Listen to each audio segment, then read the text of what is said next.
अस्सलाम वालेकुम व्यूवर्स। आज मैं बनाने जा रही हूँ मकई की रोटी। तो बिस्मिल्लाहिर्रहमानिर्रहीम से स्टार्ट करते हैं। जो इंग्रेडिएंट्स मुझे चाहिए उसमें है मकई का आटा। ये मेरे पास 3.5 कप है। उसके साथ ही मैं ले रही हूँ गेहूँ का आटा यानी कि गंदम का आटा, ये 1/2 कप है। उसके बाद मुझे चाहिए नीम गर्म पानी, वार्म वाटर चाहिए मुझे। ये ज़्यादा गर्म नहीं होना चाहिए, इतना कि आपका हाथ उसमें लग सके। और मुझे सॉल्ट चाहिए, देसी घी। तब चलते हैं इसको भूनने। तो मकई के आटे में आपने डाल देना है ये 1/2 कप गेहूं का आटा, गंदम का आटा, सॉल्ट आप अपने टेस्ट के हिसाब से लीजिएगा। इसको मिक्स कर लेते हैं और इसको नीम गर्म पानी से हमने गूंदना है, जैसे रेगुलर आटा गूंदते हैं, लेकिन थोड़ा थोड़ा पानी डाल के गूंदना है। कुछ लोग बहुत इसका सख्त बनाते हैं, इसको सख्त नहीं बनाना। जितना नरम बनेगा उतनी ही ज़्यादा अच्छी आपकी रोटी बनेगी।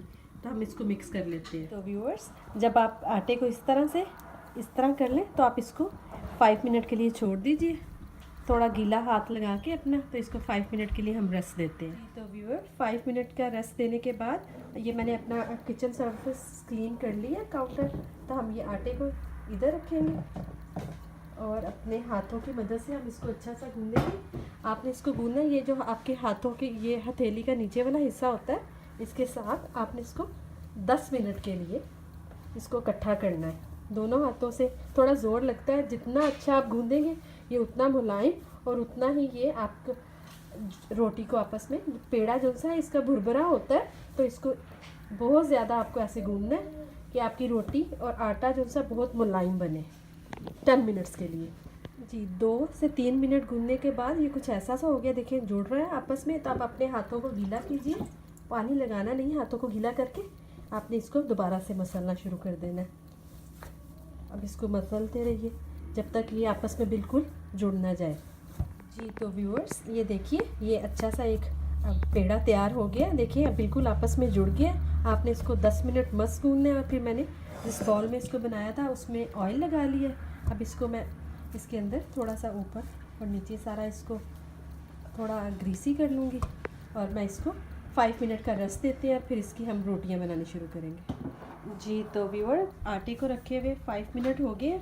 अब हम ये मैंने अपने किचन सरफेस पे ये एक प्लास्टिक का रैप बिछाया और मैं थोड़ा सा कुकिंग ऑयल ले रही हूँ और ये मैं इसको सारा ग्रीसी कर लूँगी अच्छे से। और अपने हाथों को भी लगा के तो मैं इधर से आटा लूँगी, इसका पेड़ा बनाऊँगी। इसका पेड़ा थोड़ा बड़ा बनता है और आपने इसको बड़े साइज़ का, इसकी मेरी 3 से 4 मेरी रोटियां बनेंगी। आपने अपने हाथों से इसका पेड़ा से बनाना है।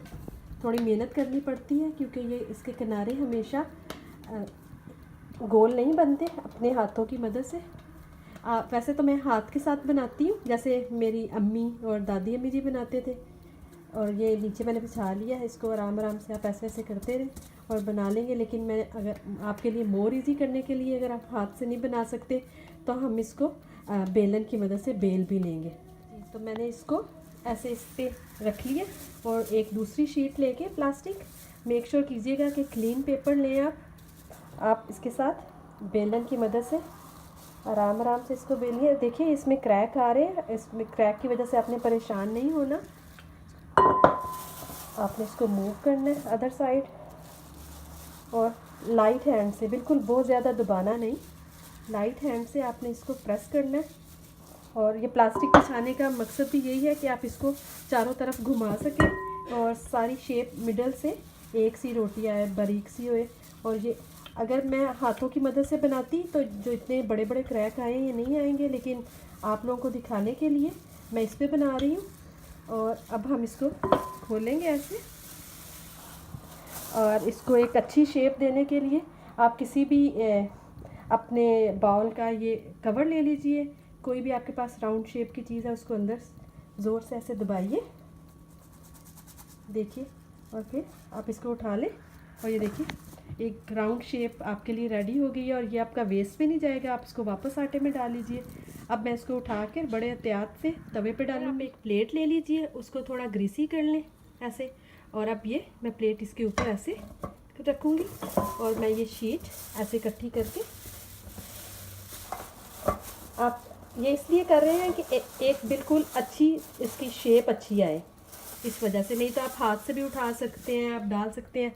अब ऐसे यहाँ पे मैंने तवे पे थोड़ा सा देसी घी डाला है। अब हम ये जो रोटी बनाई है इसको तवे पे ट्रांसफ़र कर लेंगे और इसको बहुत ज़्यादा हाई फ्लेम पे नहीं बनाते, इसको हम आहिस्ता आहिस्ता पकने देते हैं और ये देसी घी के साथ पकेगी और जैसे जैसे पकती जाती है मैं आपको दिखाती जाती हूँ। जी तो व्यूअर, इसको पकते हुए ऑलमोस्ट 1.5 मिनट हो गया। अब मैं बड़े एहतियात से इसको उसी प्लेट में वापस निकालूंगी, ये देखिए, और फिर मैं इसको ऐसे इसमें डाल दूंगी। देखिए ये बहुत हल्की आंच पे बनती है और इसको आप बड़े एहतियात से बनाइएगा।